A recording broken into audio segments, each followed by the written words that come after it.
आइए my dear student, welcome to the math guru. आप लोग वीडियो शुरू करने से पहले चैनल को जरूर सब्सक्राइब करें, क्योंकि बहुत लोग वीडियो देख रहे हैं लेकिन चैनल को सब्सक्राइब नहीं कर रहे हैं। तो आज हम लोग स्टार्ट करेंगे क्या, हाइट एंड डिस्टेंस। क्या स्टार्ट करेंगे? Height and distance. Height and distance में ट्रिग्नोमेट्री रेशियो के कुछ फॉर्मूले यूज होंगे। और क्या क्या यूज होगा, देखिए दो टर्म न्यू आते हैं जो यहाँ पे हम आप लोग को समझाने की कोशिश कर रहे हैं। एंगल ऑफ एलिवेशन और दूसरा टर्म आता है क्या, एंगल ऑफ डिप्रेशन। क्या आता है? Angle of depression. ये दोनों टर्म क्या क्या होते हैं ये हम लोग समझने की कोशिश करते हैं। देखिए एंगल ऑफ एलिवेशन क्या होता है। मान लीजिए हम सीधे देख रहे हैं। मान लीजिए यदि हम सीधे देख रहे हैं और सीधे हॉरिजॉन्टल लाइन, एक इमेजिनरी लाइन ड्रॉ करिए अपनी आंखों से, और जब अपनी आंखों को ऊपर की तरफ देखेंगे, ऊपर की तरफ ले जाएंगे, तो ये हॉरिजॉन्टल लाइन से ऊपर की तरफ जितना एंगल बनता है उसको बोलते हैं एंगल ऑफ एलिवेशन। और यदि हॉरिजॉन्टल लाइन से हम अपनी आंखों को नीचे की तरफ लेके जाते हैं तो नीचे की तरफ वहां से बना एंगल, सभी नीचे की तरफ टोटली बना एंगल क्या कहलाएगा? Angle of depression. तो यहाँ पे समझने की कोशिश करते हैं। मान लीजिए ये हमारी आई है और ये हमारी आंखों से बनी हॉरिजॉन्टल इमेजिनरी लाइन है, और यहाँ से हम जब ऊपर की तरफ देखते हैं तो ये ऊपर की तरफ जो बना एंगल होता है ये थीटा, इसी को हम लोग क्या बोलते हैं? Angle of elevation. क्या बोलते हैं? Angle of elevation. अब मान लीजिए यहाँ पे मेरी आंख है और यहाँ से एक इमेजिनरी लाइन ड्रॉ कीजिए, और यदि हम नीचे की तरफ देख रहे हैं तो यहाँ से ये बना एंगल क्या होता है? Angle of depression.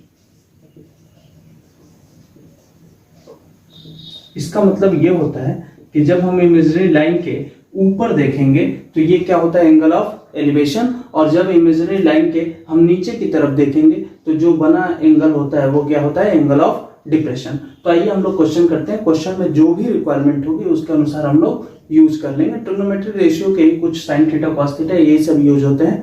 तो आइए देखते हैं। ये बहुत आसान चैप्टर है और बहुत अच्छा चैप्टर है। तो आइए हम लोग क्वेश्चन नंबर फर्स्ट देखते हैं।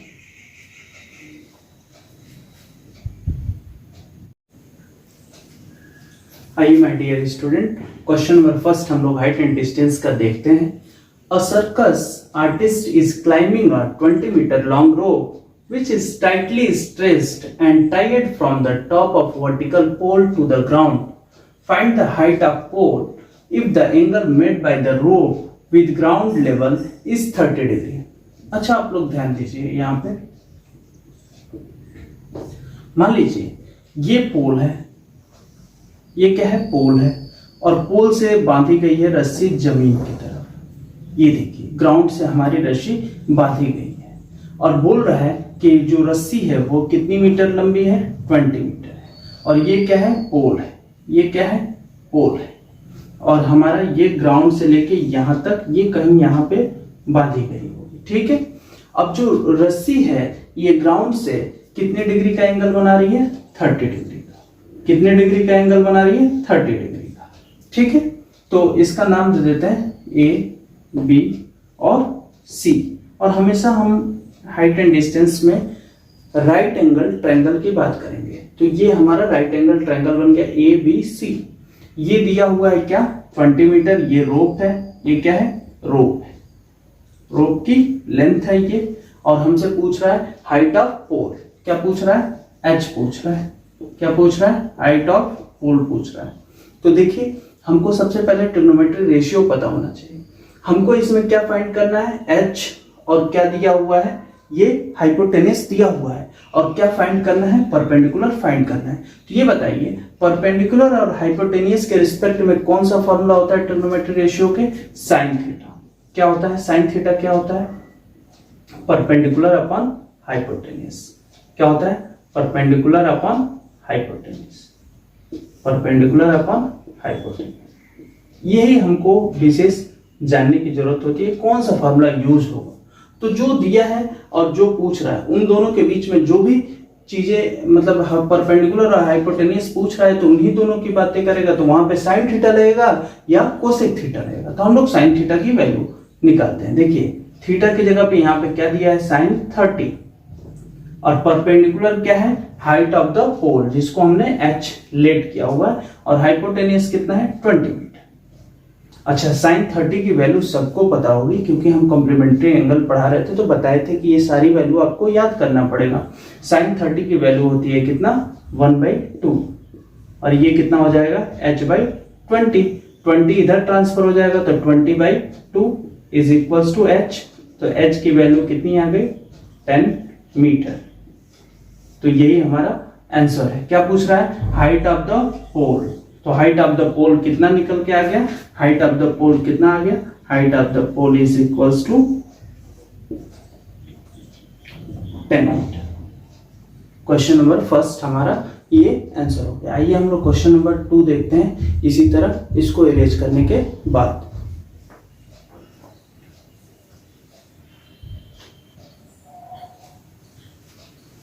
आइए माय डियर स्टूडेंट हम लोग क्वेश्चन नंबर 2 देखते हैं। क्वेश्चन नंबर 2 क्या कह रहा है, the angle of elevation of the top of a tower from a point on the ground which is 30 meter away from the foot of a tower is 30 degree, find the height of tower। देखिए ध्यान से समझिए, बहुत ही आसान है। ये देखिए ये हम लोग एक टावर बना लिए, मान लेते हैं ये क्या है, एक टावर है, ये टावर है, ठीक है। और क्या बोल रहा है, angle of elevation of top of tower from a point. देखिए एक पॉइंट से, यहाँ पे एक पॉइंट ले लीजिए, यहां से मतलब ये हम बताए थे कि जब भी हम अपनी आंख से ऊपर की तरफ देखते हैं तो मान लीजिए यहां से हम एक टावर को देख रहे हैं और उसका क्या देख रहे हैं, टॉप देख रहे हैं, और tower which is 30 metre away from the foot of a tower, जो आदमी है जो भी देख रहा है ये कहां से कहां तक है, 30 मीटर है, कहां से, फुट ऑफ द टावर से, और वो देख रहा है जब, तो उसका एंगल कितना बन रहा है 30 डिग्री।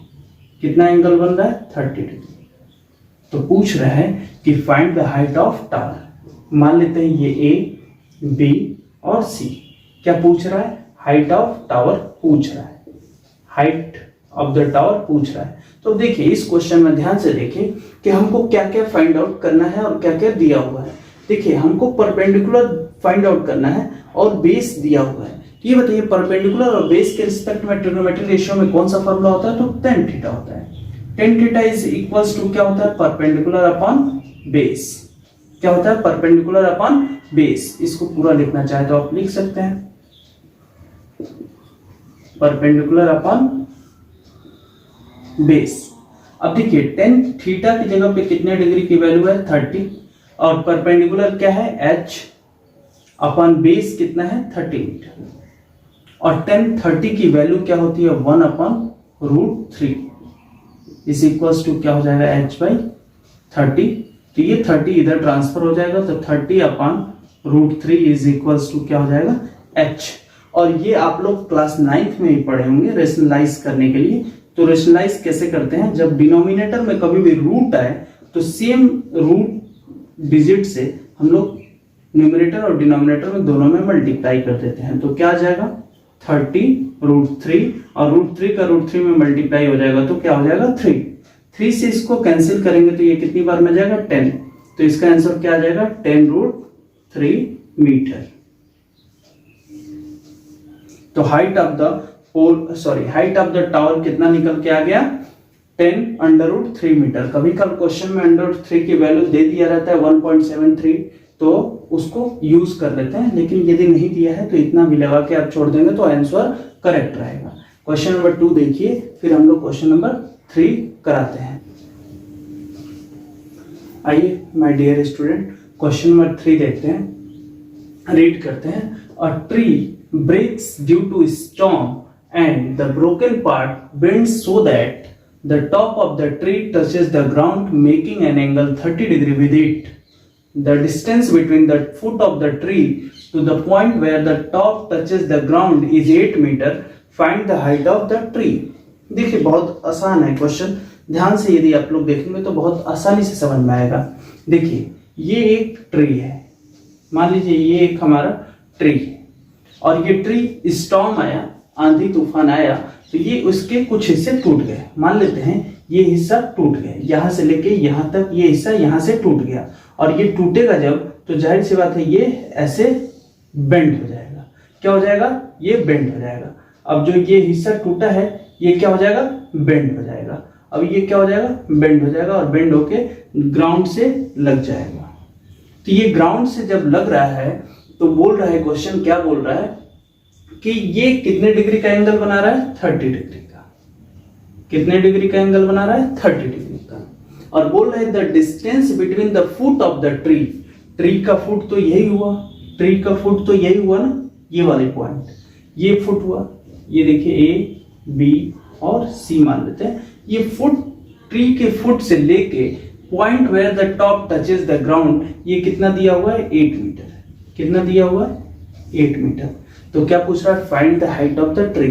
तो देखिए हमारा ट्री तो इतनी हाइट थी ना, इसके हमारी ट्री की हाइट कितनी थी? इतनी थी। और ये इतना हिस्सा टूट के इधर जमीन से लग रहा है, तो हमको ये तो फाइंड करना ही करना है, लेकिन हमको ये भी फाइंड करना है, तभी तो हम टोटली ट्री की हाइट हम लोग फाइंड कर पाएंगे। तो आइए देखते हैं। सबसे पहले हम ए बी इसको फाइंड कर लेते हैं। क्या फाइंड कर लेंगे? इसको, ए बी को। तो देखिए क्या क्या लगेगा।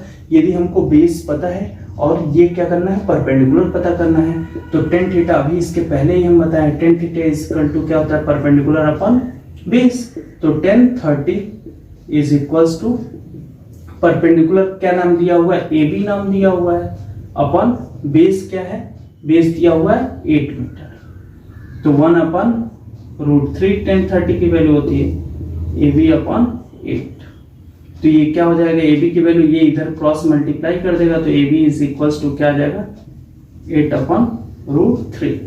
इसको ऐसे ही छोड़ देंगे क्योंकि हमको दोनों चीज की आवश्यकता है। ये तो निकल गया, अब हमें ये निकालना है, हाइपोटेनियस निकालना है। ये तो हमारा परपेंडिकुलर निकल गया, ये क्या है? हमारा परपेंडिकुलर है। और ये क्या है? हाइपोटेनियस। ये भी निकालना है, हाइपोटेनियस। तो देखिए ये कैसे निकलेगा? तो ये बताइए, हमारा ये बेस पता है और हाइपोटेनियस पता करना है, तो इसमें कौन सा फॉर्मूला यूज होगा? Cos theta. Cos theta is equal to क्या होता है? Base upon hypotenuse. तो cos 30 is equals to base कितना है? 8 मीटर, अपॉन हाइपोटेनियस क्या है? AC। कॉस 30 की वैल्यू क्या होती है? √3/2 इज इक्वल्स टू 8/AC। तो AC की वैल्यू क्या हो जाएगी? देखिए यहाँ पे AC की वैल्यू क्या हो जाएगी? ये इधर क्रॉस मल्टीप्लाई कर देगा, ये इसके नीचे आ जाएगा। तो AC इज इक्वल्स टू कितना हो जाएगा? 16/√3। और हमसे पूछा है, क्या पूछा है? Find the height of the tree. तो हाइट ऑफ ट्री क्या हो जाएगा? आप लोग बताइए। हाइट ऑफ ट्री हम लोग कैसे निकालेंगे? जब हम दोनों डिस्टेंस को ऐड कर देंगे, ए बी को और ये टूटे हुए भाग को, AC को। आखिर में यही तो हिस्सा टूटा हुआ था, ब्रोकन पार्ट तो यही है ना, यहां से टूटा तो ये जमीन से लग गया, तो दोनों को ऐड कर देंगे, AB प्लस AC। AB की वैल्यू कितनी आई हुई है? 8/√3 और AC की वैल्यू कितनी आई है? 16/√3। √3 जब डिनोमिनेटर सेम हो तो डायरेक्ट दोनों को ऐड कर देते हैं, 8 + 16 तो कितना हो जाएगा? 24/√3। और अभी हम बोले हैं कि रेशनलाइज कर लेते हैं। रेशनलाइज कैसे करते हैं ये अभी हम जस्ट बताएं। तो 24√3/3। तो ये कितना हो जाएगा? 3 8 जा, तो क्या आंसर आ जाएगा? 8√3 मीटर। यदि √3 की वैल्यू दी हुई है तो यहाँ पे रख देंगे, यदि नहीं दी हुई है तो यही हमारा आंसर हो जाएगा। Height of tree. Height of tree is equals to क्या हो जाएगा? 8√3 मीटर। क्या आप लोग को समझ में आ रहा है? इसमें बस यही एक ट्रिकी पार्ट था कि बच्चे यहीं पे गलती कर देते हैं कि ये तो निकाल लेते हैं लेकिन ये नहीं निकाल देते हैं, और यही गलत हो जाता है। हमको फाइंड ऑफ टोटल हाइट निकालना है ना ट्री का, तो ये ब्रोकन पार्ट भी निकाला है, ये भी तो हिस्सा था ट्री का जो आज टूट के इस ग्राउंड से लगा है, और ये ग्राउंड से बनने के बाद कितने डिग्री का एंगल बना रहा है? 30 डिग्री का। तो एक बार हम लोग परपेंडिकुलर फाइंड कर लेंगे, एक बार हाइपोटेनियस, और दोनों को ऐड कर देंगे तो हमारी टोटल हाइट ऑफ ट्री निकल जाएगी। तो आइए हम लोग क्वेश्चन नंबर 4 देखते हैं। यदि यहां तक आप लोग समझ में आ रहा है तो आप लोग चैनल को जरूर सब्सक्राइब करें।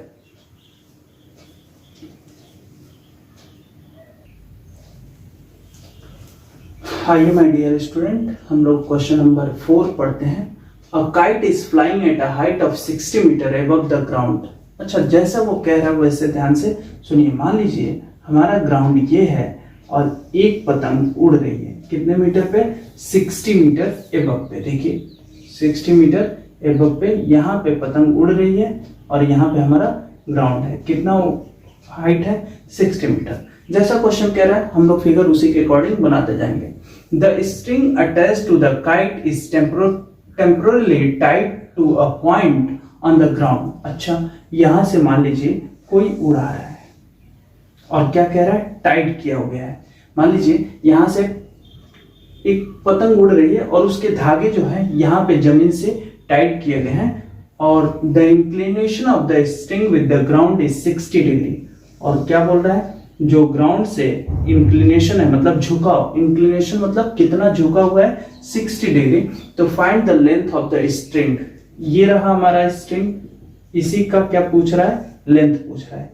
ए बी सी, ये हमेशा हमारा 90 डिग्री होगा। तो ये बताइए इसमें क्या पूछ रहा है? हाइपोटेनियस पूछ रहा है और क्या दिया है? परपेंडिकुलर दिया हुआ है। तो देखिए हाइपोटेनियस और परपेंडिकुलर के बीच में कौन सा फॉर्मूला यूज होगा? Sine theta. Sine theta is equals to क्या होता है? Perpendicular upon hypotenuse.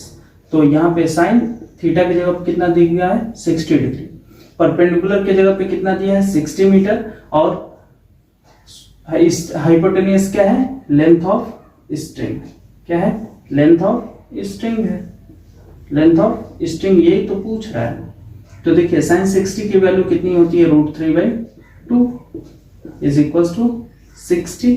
और ये लेंथ ऑफ स्ट्रिंग ऐसे ही चलेगा, लेंथ ऑफ स्ट्रिंग। तो देखिए लेंथ ऑफ स्ट्रिंग, ये देखिए ये इधर ट्रांसफर हो जाएगा। तो length of string is equals to क्या आ जाएगा? Length of string. इसकी जगह पे आप x या कुछ भी मान सकते हैं, l मान सकते हैं, कुछ भी मान सकते हैं। तो length of string is equals to क्या हो जाएगा? ये इधर मल्टीप्लाई कर देगा 60 इंटू 2 अपॉन √3।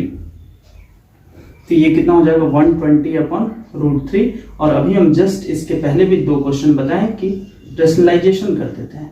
रेशनलाइज क्या होता है? √3 यदि डिनोमिनेटर में है तो उसको न्यूमरेटर और डिनोमिनेटर में एक बार और मल्टीप्लाई कर देना। तो ये क्या हो जाएगा? 120 √3 और नीचे क्या हो जाएगा?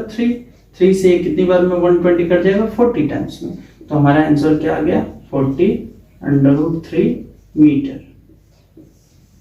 तो स्ट्रिंग की लेंथ कितनी है? 40√3 मीटर। अब कई बच्चे ये क्वेश्चन करेंगे कि अच्छा मान लीजिए धागा तो झुका हुआ रहता है। नहीं, इसमें वो एज्यूम नहीं करना है। वो क्वेश्चन में लिखा भी रहेगा कि धागे को एज्यूम नहीं करना है कि वो झुका हुआ है। ठीक है, ये धागा हमेशा हम लोग स्ट्रेट लेंगे। समझ में आ रहा है? ये क्वेश्चन नंबर 4 था।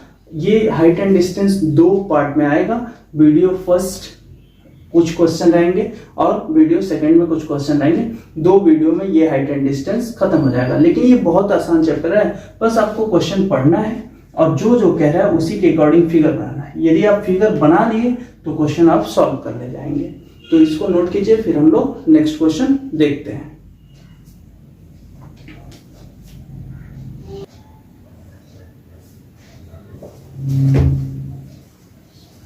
आइए हम लोग क्वेश्चन नंबर 5 करते हैं।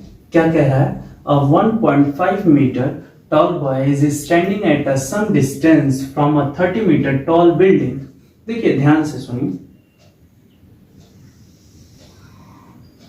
ध्यान से देखना है।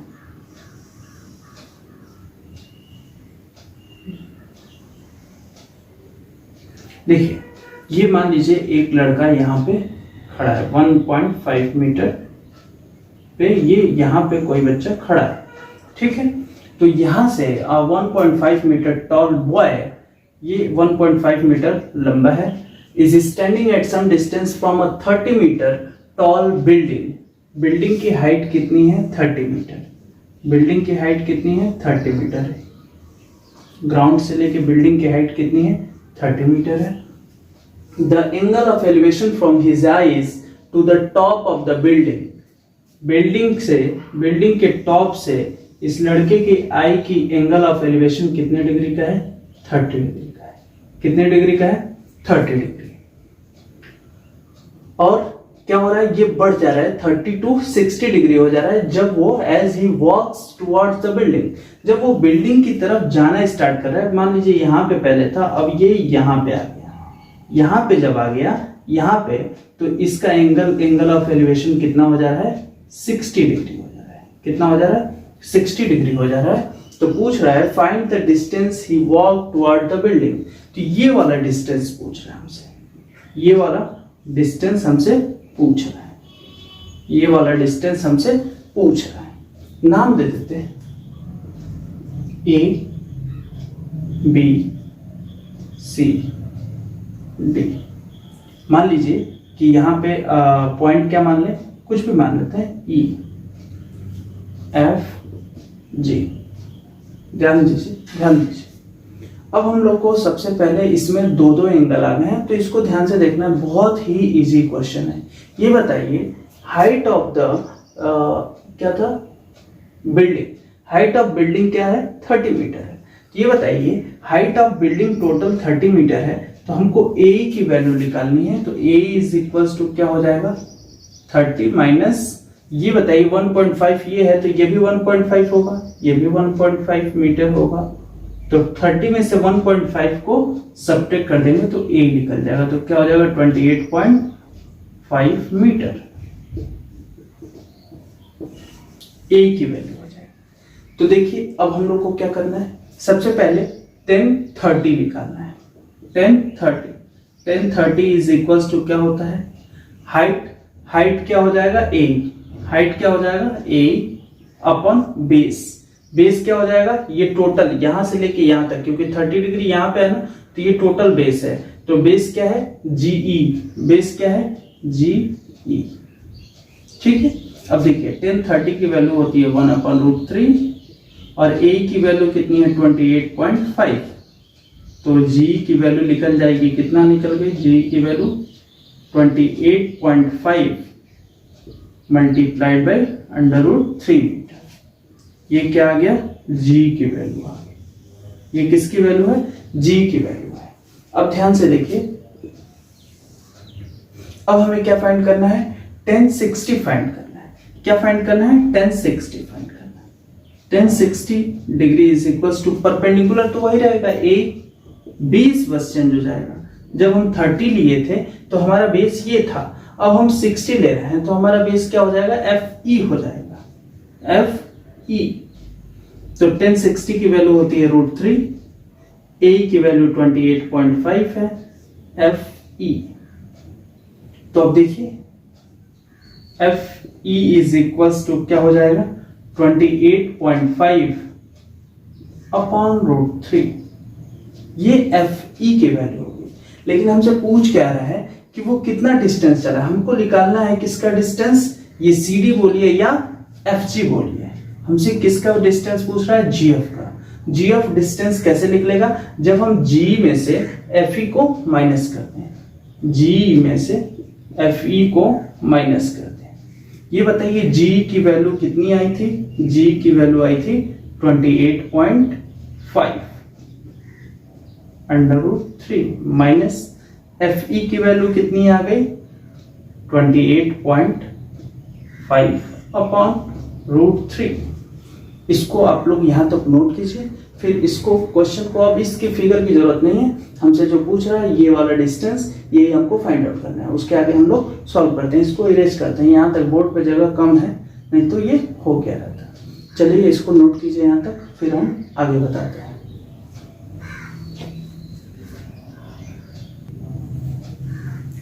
देखिए कैसे निकलेगा, 28.5 हम लोग कॉमन ले लेंगे। कॉमन लेने का मतलब वो चीजों से उस नंबर में डिवाइड कर देना। तो यहाँ पे 28.5 कट जाएगा तो क्या बचेगा, √3, और यहाँ पे क्या बचेगा, 1/√3। अब देखिए इसको सॉल्व करते हैं। 28.5 ये क्या हो जाएगा, इसमें मल्टीप्लाई कर देगा, √3 मल्टीप्लाई करेगा तो 3 हो जाएगा, 3 - 1/√3। तो क्या हो जाएगा, 28.5 मल्टीप्लाइड बाई 2/√3। लेकिन √3 हम लोग रखते नहीं है, तो इसको क्या कर देंगे, रेशनलाइज कर देंगे। तो ऊपर क्या हो जाएगा, देखिए